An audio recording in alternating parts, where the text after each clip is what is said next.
Jaguar Reborn E Type, party like it's 1965 again.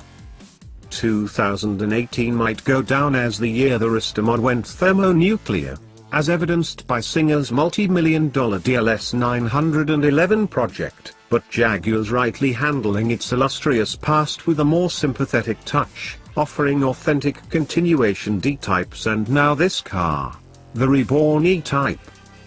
There's an important difference. Arista mod is a classic car blessed with modern engineering, better to drive than the original ever was, but ideologically and mechanically a hybrid. A continuation is a brand new car built to the original specification.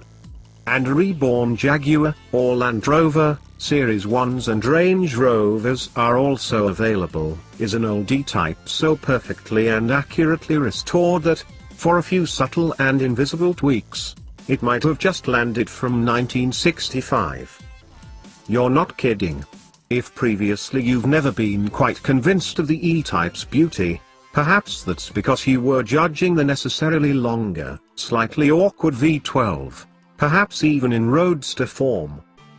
But the first Reborn E-Type is the one you want, a Series 1 fixed-head coupe with the peerless 4.2-litre straight-six under the bonnet, an engine that saw frontline service for a full half-century, mated to a 4-speed manual gearbox.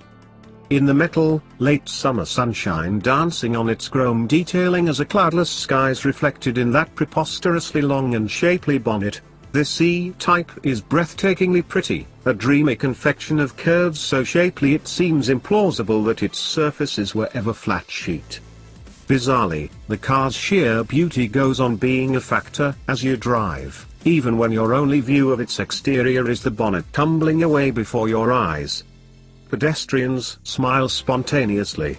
DPD delivery drivers throw their vans into the ditch to let you by.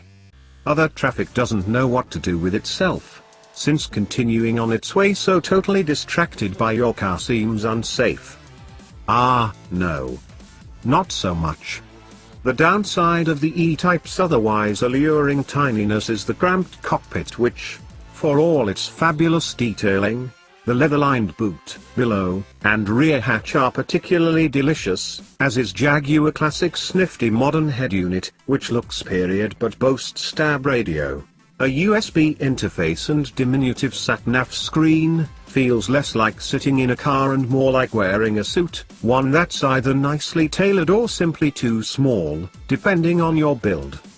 The Reborn project is an interesting endeavor, one that offers a classic driving experience without much of the associated stress, worry and dripping expense.